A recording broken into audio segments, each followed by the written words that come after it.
Assalamualaikum warahmatullahi wabarakatuh. Kenalkan, nama saya Putita Kaisa, NIM 240534608839, program studi S1 Pendidikan Teknik Elektro. Pada kesempatan kali ini, saya akan membuktikan dua hukum dasar dalam rangkaian listrik, yaitu hukum Kirchhoff arus atau KCL dan hukum Kirchhoff tegangan atau KVL menggunakan simulasi aplikasi AutoX.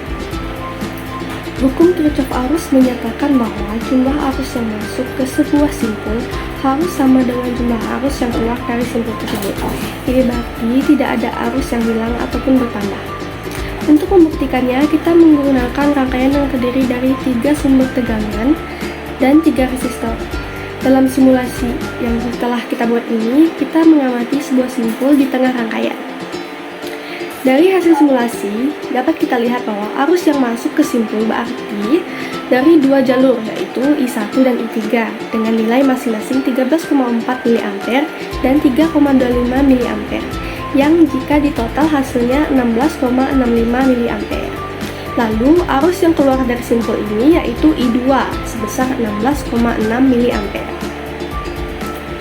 Dapat kita lihat bahwa jumlah arus yang masuk hampir sama dengan jumlah arus yang keluar. Ada sedikit perbedaan karena toleransi komponen dalam simulasi. Ini membuktikan bahwa hukum Kirchhoff arus ini berlaku pada rangkaian ini. Oke, selanjutnya kita akan membahas hukum Kirchhoff tegangan. Hukum ini menyatakan bahwa jumlah tegangan dalam satu lintasan tertutup atau loop pada suatu rangkaian harus sama dengan 0. Untuk membuktikan hukum ini, kita akan melihat salah satu loop dalam rangkaian. Dalam loop ini terdapat sumber tegangan 16 volt, resistor dengan tegangan jatuh sebesar 11,8 volt, dan sumber tegangan lain sebesar 10 volt, dan resistor dengan tegangan jatuh sebesar 14,2 volt. Di sini kita jumlahkan tegangan yang jatuh pada resistor itu 16 volt dikurang 11,8 volt ditambah 10 volt dikurang 14,2 volt. Hasilnya itu sama dengan 0.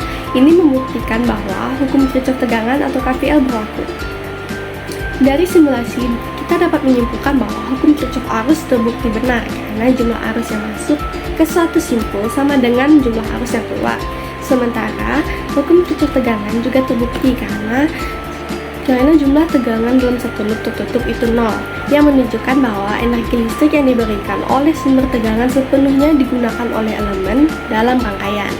Mungkin ini saja yang dapat saya sampaikan mengenai simulasi hukum Kirchhoff. Mohon maaf bila ada kesalahan. Wabillahi taufiq wal hidayah. Wassalamualaikum warahmatullahi wabarakatuh.